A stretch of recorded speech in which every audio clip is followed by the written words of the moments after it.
For 3 long years, the sky over Israel had been like bronze.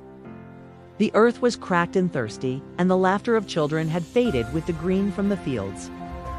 The people, led astray by their king, Ahab, had turned their hearts to a silent idol named Baal. Forgetting the one true God, hope was a distant memory. But God had not forgotten his people. He had a plan, and his messenger was a prophet of fire and faith named Elijah. Elijah stood before the king and the weary multitude. His voice, though quiet, carried across the mountain. "How long will you waver between 2 opinions?" He challenged them. "If the Lord is God, follow him.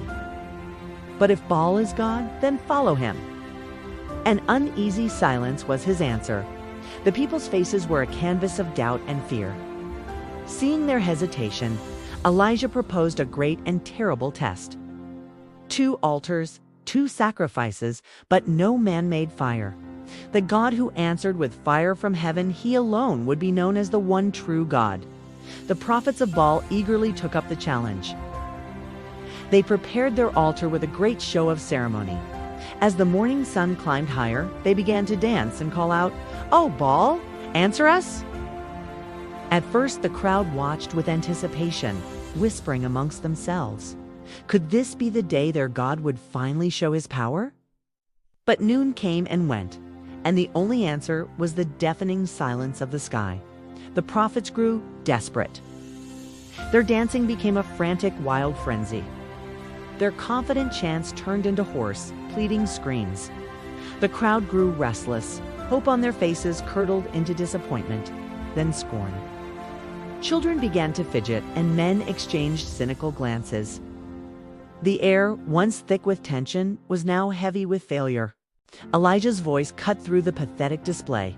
"Shout louder," he taunted. "Surely he is a god. Perhaps he is deep in thought, or busy, or traveling. Maybe he is sleeping and must be awakened." Goaded by his words, the prophets worked themselves into a final exhausted frenzy, collapsing one by one around their cold, silent altar. Their failure was absolute. Then it was Elijah's turn. His voice was gentle now. "Come here to me," he said.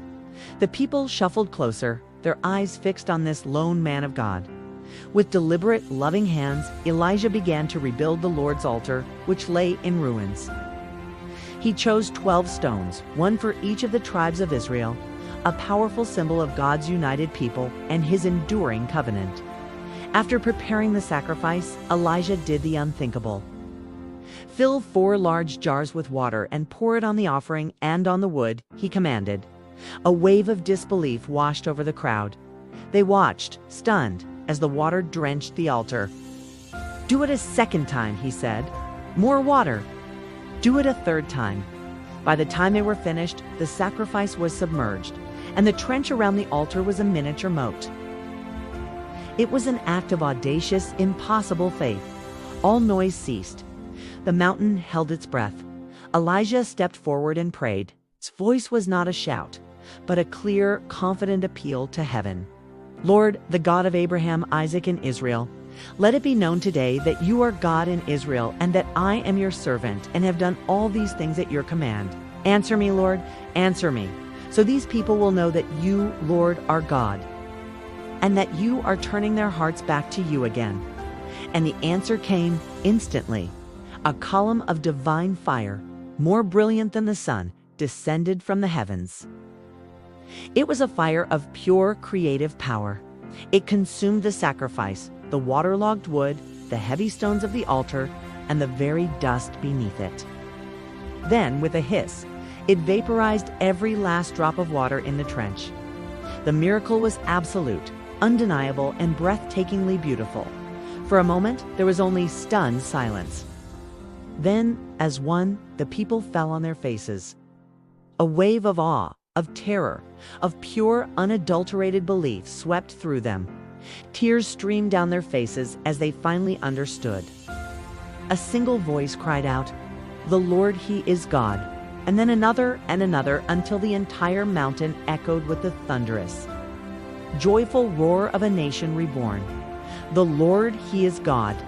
That day they learned that true courage is not the absence of fear, but the presence of faith, and that even when you stand alone, you are never alone with God. Thanks for watching. If you enjoyed this story, don't forget to like and subscribe for more incredible tales. See you next time.